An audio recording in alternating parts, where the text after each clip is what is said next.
A fala de Fabrício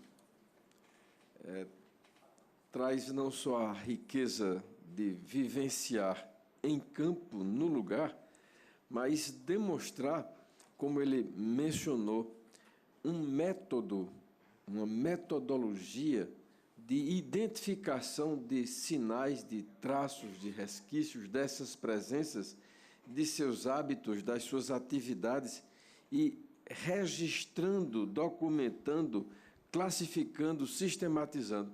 É um trabalho espetacular, especialmente em razão da pouca informação e pouca literatura no tema, e, portanto, uma matéria preciosíssima na perspectiva também da Sexta Câmara. Eu agradeço a Fabrício e, na ordem ou desordem, é você ou alguém, Clarice? Então, Clarice, você tem a palavra. Boa noite a todos e todas. Primeiro, eu gostaria de agradecer ao doutor Luciano pela oportunidade, porque esse tema de índices isolados de recente contato geralmente é tratado com muito fetichismo e romantismo pela nossa sociedade, e, na verdade, a realidade é muito mais dura, né, do que parece, né, esse romantismo beira. Eu vou falar um pouco dos povos indígenas de recente contato. É uma política nova no Brasil e em vários países também da América do Sul. Os povos indígenas de recente... Esse daí é uma maloca Suruahá, um povo considerado de recente contato. Essa definição, assim como o Fabrício comentou sobre a categoria administrativa de isolados, ela tem a mesma função. É lógico que existe um conceito sociológico que interage com essa categoria administrativa, mas ela é fundamental para que exista uma política diferenciada para esses povos. Então, a gente está definindo esses povos de recente contato como povos ou agrupamentos indígenas que mantêm relações de contato ocasional, intermitente ou permanente com segmentos da sociedade nacional, com reduzido conhecimento dos códigos e incorporação dos usos e costumes da sociedade envolvente e que conservam significativa autonomia sociocultural.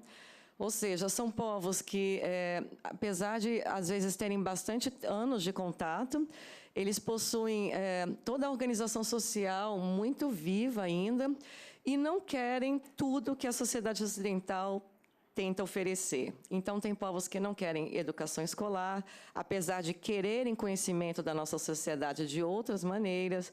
Há povos que não querem todas as mercadorias que estão disponíveis.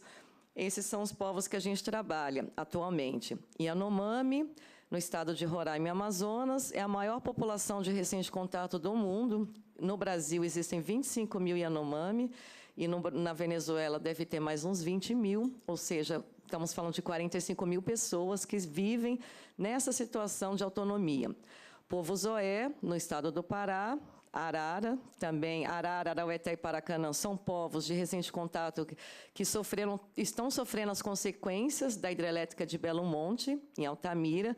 São povos que, hoje, muitos vão à cidade e ficam em situação de extrema vulnerabilidade.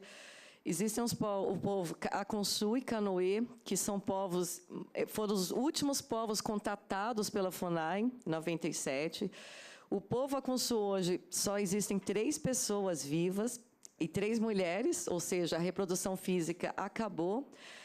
O povo Canoê também só existem 3 integrantes atualmente. Todos esses povos são remanescentes de massacres que ocorreram, no caso em Rondônia.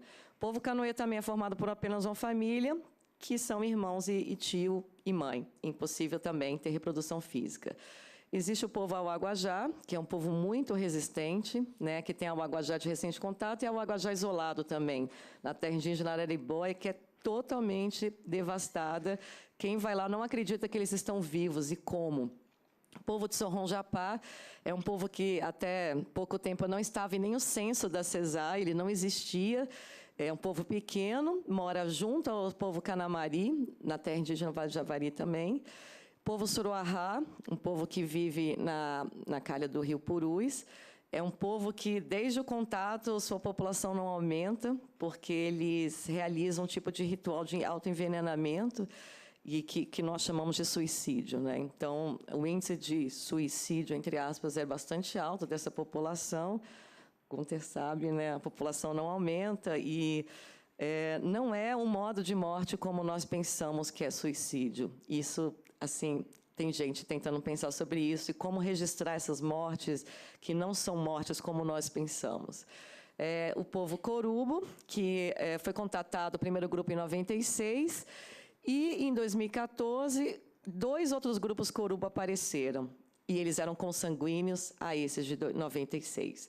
Ou seja, esse povo ficou separado por 30 anos quase, e estão morando juntos hoje. Em 2015, houve outro contato com outro grupo Corubo, que não é consanguíneo a esses, e ainda existe um outro grupo Corubo que ainda está isolado no Rio Coari. O povo Aimiri-Troari, né, que vive próximo a esse Pirititi, isolados. O povo Aimiri-Troari também é um povo muito resistente, né? Ele sim, toda a equipe da FUNAI foi morta, né, na época do contato. Existem denúncias que o próprio Exército Brasileiro jogou bombas, né, nas aldeias deles, dizimando grande parte da população. O povo de Resende Contato do Xinani, que tem esse nome porque até hoje não sabemos, não existe, não encontramos um etnônimo que seja conclusivo, que seja sua autodenominação. Isso é muito típico dos povos de língua pano. Então, a gente está respeitando que eles não vão ter nome, por enquanto. O povo Rúpida e o Rupidé são povos da família linguística Macu, do Alto Rio Negro, um povo bastante populoso, cerca de 3.500 pessoas. O povo Avacanoeiro, que vive em 2 terras indígenas, né? Terra indígena Avacanoeiro, só sobraram também 5 pessoas. E agora tem outras crianças que nasceram recentemente, então são 8, né? 8 ou 9. Juma, povo também que sofreu inúmeros massacres, né? E hoje estão vivendo na terra deles. Enauê e Nenauê é um povo que a FUNAI ainda não atende de maneira específica, adequadamente, como recente contato, mas esse ano a gente quer começar esse trabalho. E o povo Pirahã, que mora na calha do Rio Madeira, que é assim, dito como o povo com a língua mais diferente do mundo, né? Então, são povos, como vocês podem ver, totalmente diferentes uns dos outros, assim como os isolados. O que caracteriza esses povos, essa diversidade? A questão da temporalidade tem muito a ver com a influência da população do entorno, tanto indígena quanto não indígena, a forma, a frequência e a intensidade do contato. Então, por exemplo, aldeias Yanomami que são muito longe. Então, esse pessoal mal tem relações com outras pessoas, a não ser pessoas da CESAI e da FUNAI. Isso faz com que eles tenham uma relação diferente. O isolamento geográfico, por si só, também faz essa questão da temporalidade ter uma dimensão diferente, e os próprios aspectos culturais de cada povo, né? Tem povos que gostam de incorporar, têm mais tendência a incorporar coisas novas e outros não. Isso é uma coisa, né, natural, social dos povos. A vulnerabilidade desses povos talvez seja uma coisa que junte eles nessa categoria administrativa. A primeira delas, que é a mais importante, é a memória imunológica. São povos que têm uma memória imunológica muito pequena, então qualquer doença, por mais simples que pareça, como gripe, pode matar muita gente. E foi isso que dizimou os povos indígenas do Brasil. Não foram as armas, foram as doenças. A falta de usufruto exclusivo do território é uma questão seríssima, né? O Fabrício mostrou algumas fotos de invasão, depois eu vou mostrar um pouco da terra indígena Yanomami. A situação de saúde dos povos do entorno influencia diretamente essa relação de vulnerabilidade. As intervenções religiosas proselitistas, né? Existem grupos fundamentalistas que acreditam fielmente que se eles não levarem a palavra de Deus para todos os povos, inclusive isolados e de recente contato, o mundo não vai ser salvo. E essas intervenções religiosas são muito perniciosas. A introdução de dinâmicas de economia de consumo, ou seja, toda essa política de transferência de renda, Bolsa Família, previdenciária, pode causar um estrago enorme para esses povos de recente contato. Tem sido uma forma de atração deles para centros urbanos, e é feita de uma maneira sem consulta, sem esclarecimento. Os povos não sabem para que serve um cartão e quanto vale R$100 e quantos litros de gasolina ele precisa para voltar para a sua aldeia. A introdução de sistemas educacionais que não estão embasados em modelos metodológicos diferenciados, também pode, a escola, que às vezes a gente acha que pode ser salvadora, ela também pode ser muito ruim. Então, a gente fez um trabalho junto ao Conselho Nacional de Educação, onde foi lançado um parecer que ele indica as diretrizes para os processos educativos para pós-indígenas de recente contato, é o parecer 09 de 2015. E as estratégias que a FUNAI tem adotado para esses povos de recente contato, primeiro, fazer ações intersetoriais e interinstitucionais, usando realmente, não fazendo ações isoladas, né, tentando sempre juntar as coisas que têm relações, fazer um trabalho qualificado dentro das terras indígenas. Esse é o maior desafio atual, né? Como a Leila falou, a gente ainda possui bases dentro das terras indígenas, e a maioria das frentes consegue permanecer o ano inteiro dentro da terra indígena. Isso faz muita diferença, porque é fácil achar que os povos já estão prontos, são autônomos, podem viver sozinhos, ir na cidade procurar representantes da FUNAI, mas esses povos não, eles precisam da FUNAI lá dentro. E o mais importante são ações por meio de programas. Os programas são ações relacionadas, né, e diretrizes que todas as ações de qualquer órgão deveriam ser seguidas. Esse ano a gente está preparando a primeira minuta de portaria, né, da FUNAI para criar o programa Corubo, vai ser o primeiro programa a ser criado. Os desafios, né, para garantir o acesso aos direitos dos povos indígenas de recente contato são vários. Eu pus essa foto do Apoena Meirelles, né, talvez ensinando o índio a atirar a primeira vez, né, e dá para ver a tensão, né, que é isso. É um pouco essa sensação que a gente tem, esses desafios, né, em como lidar com toda essa diversidade e essa situação de vulnerabilidade que vários povos vivem. A qualificação do processo de consulta, ela é primordial, temos tentado trabalhar nisso, porque são povos que não têm conhecimento desses códigos, não sabem como o Estado brasileiro se organiza. Então, é muito complicado chegar lá num tempo hábil e dizer, ó, agora vocês têm que dizer sobre a hidrelétrica, sobre a chegada de um benefício social. Demoraria anos para realmente seguir a Convenção 69, de ser um esclarecimento livre, prévio, informado. Então, as frentes de proteção fazem um trabalho constante de esclarecimento e mediação com esses povos, mas é uma coisa muito longa para ser respeitosa. As memórias desses povos também são muito tristes, né? Memórias de fugas, de massacres, desencontros de famílias, né, com parentes isolados. Essa foto é a foto do massacre dos remanescentes, os sobreviventes do massacre de Rachimu, ao qual o doutor Luciano já fez referência. Ele trabalhou nesse caso, né, e o que eles estão segurando são os restos mortais dos parentes que faleceram, porque o povo Yanomami não enterra seus mortos, mas crema e depois ingere as cinzas dos mortos com mingau de banana. E isso daí foram as provas usadas pela polícia para comprovar que houve um massacre, sim. E a maior dificuldade na época, né, doutor Luciano, era comprovar que esses 16 Yanomami, isso foi genocídio, sim, né? Foi um processo super longo. As pessoas, nem todas foram presas, porque são garimpeiros, apelidos, gente que fugiu, morreu. E um deles, a FUNAI prendeu numa operação em 2013. Ou seja, depois de 20 anos, ele estava fazendo a mesma coisa na terra indígena Yanomami. Então, eu acho esse caso é muito emblemático. As populações com dificuldade de reprodução física, né? Essa foto do povo Aconsul, aquele homem faleceu ano passado, ou seja, só restaram as mulheres. Elas estão lá, né? Estão bem. Carolina está aqui, pode falar. Linguista, nossa parceira que trabalha com eles.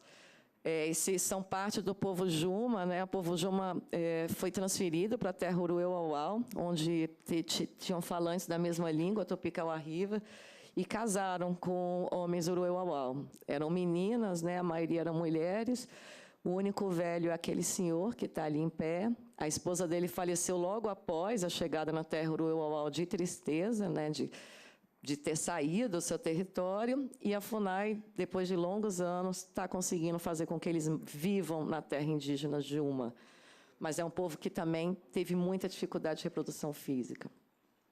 A dispersão geográfica, né, desses povos em pequenos grupos populacionais, ou seja, as aldeias não são muito populosas, a maioria.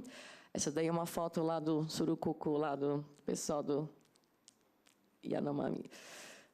Outra dificuldade, que é um grande desafio, é a questão da onomástica, ou seja, nomear os povos, o registro e o censo deles. Esse é um trabalho que foi feito pela Comissão Pro Yanomami, essas placas com números, identificava os pacientes, porque os Yanomami não falam o seu nome próprio, e também não pode falar o seu nome próprio para outros. E aí, como fazer atendimento à saúde, onde, na época, todo mundo estava com malária, pneumonia ao mesmo tempo. Então, foi feito esse trabalho, essa fotógrafa, Cláudia Andujá, pessoa que foi muito importante para a demarcação e sobrevivência do povo Yanomami. E o censo é um desafio enorme para os povos de recente contato, para a CESAI, para a FUNAI, porque nem sempre o que é o pai e a mãe, para a gente, é o deles, né? Então, o povo Auaguajá também, às vezes, tem 2, 3 pais, e às vezes muda, e aí, como isso que é registrado no censo de saúde? Isso pode fazer toda a diferença. Se é o censo que traz os recursos, a quantidade de população, a gente tem tentado trabalhar isso em alguns locais também. E até o próprio registro com a grafia correta do nome. Isso é uma coisa muito séria. O povo Auá tinha vários documentos com o nome errado. A gente fez todo um trabalho no cartório super complexo, com linguista, apoio técnico, né, muito qualificado, e mudamos o nome deles nas identidades, nos registros. Isso faz diferença. Parece que é uma coisa, né, assim, supérflua, trocar o K pelo Y, mas às vezes não é. A dificuldade de acesso às aldeias, é aquilo que, né, vocês já imaginam como é, daí é uma pontezinha bem segura. E a falta do usufruto exclusivo dos recursos naturais das terras indígenas, né, que é um dos principais direitos da Constituição para os índios. Essa foto é antiga, né, década de 80, a invasão garimpeira na terra indígena Yanomami. Em 87, teriam mais ou menos 40 mil garimpeiros dentro da terra Yanomami. Só do Pico da Neblina tinha 10 mil garimpeiros lá.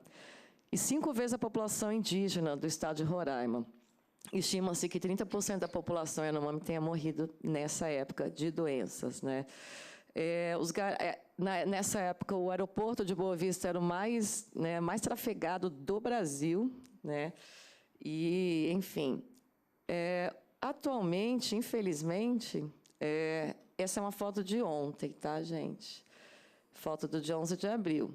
O maior garimpo que tem na terra indígena Yanomami é um garimpo, é uma vila, tem tudo lá, Wi-Fi, triciclo, tudo, boate, bar, salão de beleza, tudo que você imaginar que tem numa cidade tem nesse tatuzão. A gente estima que tem mais ou menos 2.000 pessoas.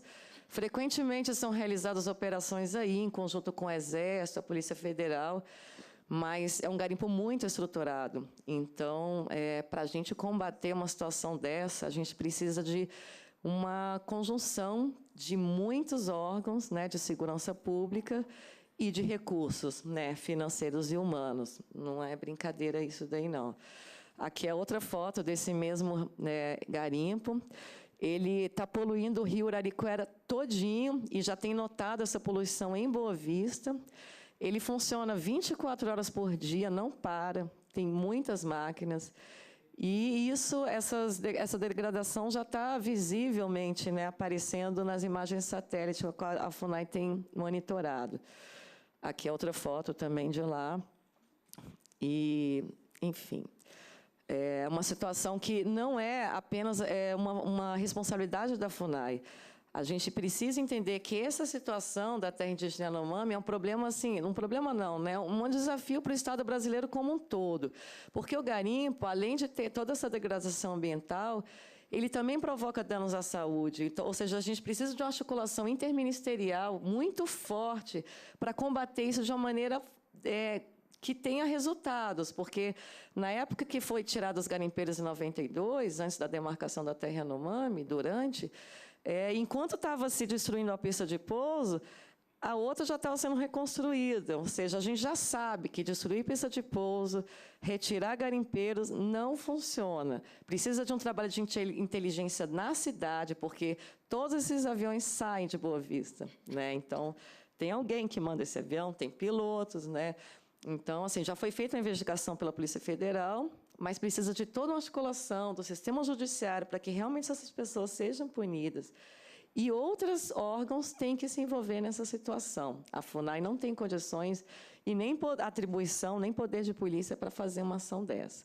Aí, só para vocês terem, é um garimpo antigo, né? Ali a Roça Yanomami, ali à esquerda, e do outro lado já está o garimpo, muito próximo.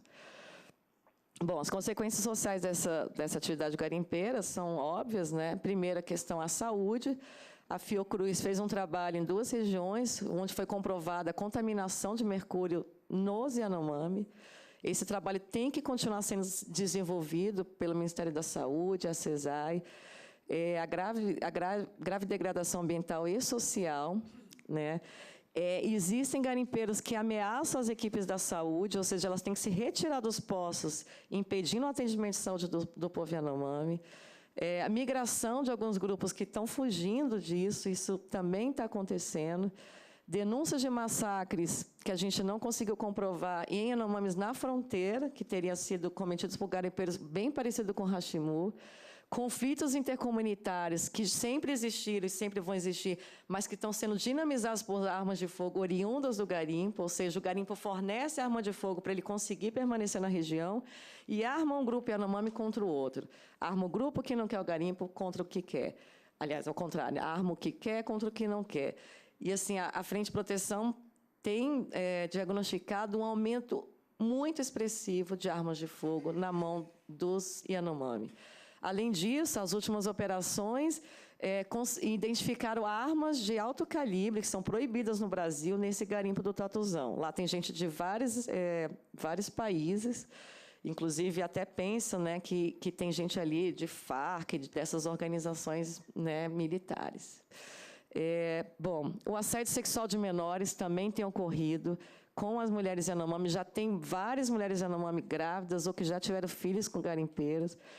E o fornecimento de bebida alcoólica, isso é muito sério. Todo garimpo tem fornecido muita bebida alcoólica para os Yanomami, o que acaba criando uma relação também de dependência. E o trabalho análogo à escravidão. Isso também já foi diagnosticado, comprovado nesses garimpos. Isso é só assim, a situação mais grave que a gente enfrenta, né? Os outros povos de contato, em geral, têm uma autonomia alimentar boa, falam sua língua, estão bem. Agora, essa questão realmente da ação garimpeira na terra indígena Yanomami, ela tem, assim, é um dos piores desafios que o Estado brasileiro tem que comprar, né? A FUNAI sozinha não tem condições de resolver isso. Bom, e para isso é necessária essa articulação, né, entre instituições e iniciativas. Eu gosto dessa foto porque está todo mundo na chuva, né? E aí, quem vai sair para se molhar primeiro, né? É um pouco mais ou menos o que a FUNAI faz. A gente sai na chuva, se molha e chama o resto. Tenta convencer o resto.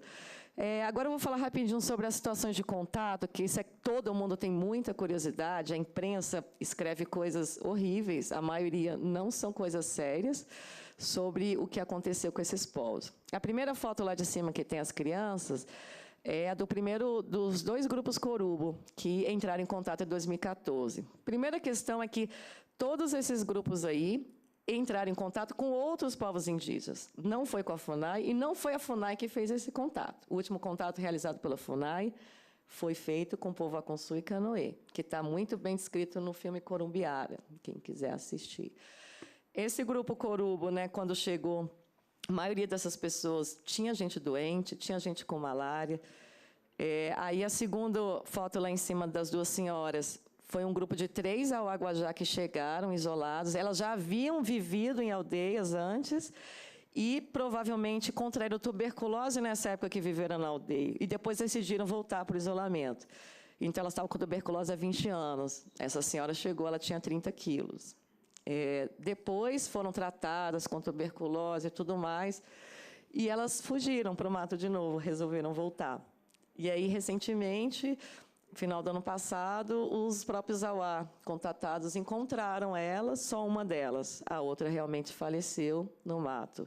Mas ela não quis tomar os remédios, ela não quis mais viver na aldeia. Ela não gostou e ela foi embora mesmo, ela escolheu isso. Infelizmente, chegou a falecer. A última foto lá embaixo tem dos Corubo, né, que são esses que têm o cabelo ali raspado, e à esquerda ali é uma pessoa do grupo do Xinani. Essas ações pós-contato, a FUNAI não trabalhava com esse tipo de situação há 17 anos, né? Então, a gente teve que reinventar toda uma proposta de acordo com a estrutura administrativa que existe hoje também no Estado. Então, assim, uma das coisas mais importantes é ter um levantamento prévio de informações sobre esse povo, no caso, quando eram isolados, garantir o usufruto exclusivo do território, tentar estabelecer alguns tipos de protocolo de consulta específicos, essas atividades de mediação e esclarecimento que não são pela escola, são através de outras dinâmicas, respeitando a organização social desses povos, realizar ações específicas, transversais, interinstitucionais. O atendimento de saúde assim, é uma das coisas cruciais, é a primeira iniciativa que a FUNAI faz com a CESAI, apoio às atividades produtivas que ele já tinha, né, e autonomia, que é a principal questão. Então, nenhum desses povos, desses grupos que entrou em contato, foram presos pela FUNAI, como alguns veículos de comunicação já falaram.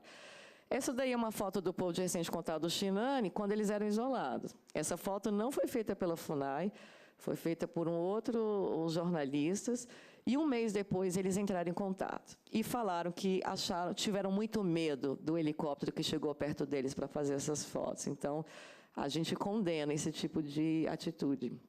Essa daí é outra foto deles, isoladas também, né? E isso são as coisas que estavam dentro da bolsa deles, quando foram encontrados, né? A carteira do Corinthians, alguns papéis de bala. Ali tem os fragmentos de prego que foram usados, que a gente acha que são usados como munição. E essa bolsa, essa boroca, né, que se chama no jargão regional, ela é feita de calça jeans, né, recortada e costurada. A partir disso, a gente pode concluir várias coisas. Primeiro, eles estão andando em locais próximos onde tem gente que tem mercadorias, índios ou não índios. Segundo, andaram na Venezuela, porque esses papéis, ou no Peru, esses papéis aí são venezuelanos. Então, são coisas... Peruanos, desculpa, estou com a Venezuela na cabeça. São os primeiros atendimentos médicos, né? Como eu disse, a FUNAI não havia trabalhado com uma situação dessa há 17 anos, ou seja, não havia mesmo uma equipe preparada, e não existe uma receita, né, para isso, mas claro que com essas situações a gente aprendeu bastante coisa. Esse rapaz de cima, ele mostrou, essa foto, ele está mostrando marca de tiro, de bala que ele tem no corpo. Provavelmente ocorreu lá no Peru. A gente não tem certeza o que acontece lá, mas existe uma pressão do Peru para o Brasil, que a Beatriz Huertas deve falar, de talvez movimento de narcotraficantes e outros. Esse povo estava fugindo disso, isso a gente sabe. Eles têm uma dificuldade de reprodução física, atualmente são 36 pessoas, sendo que várias mulheres não têm filhos, e as crianças que nasceram pós-contato, todas têm um problema genético no coração, ainda está sendo estudado, não tem como concluir, mas é passado por consanguinidade. Então, assim, é um pessoal que tem dificuldade de reprodução física. A gente acredita que são vários grupos remanescentes de massacre que estão juntos atualmente.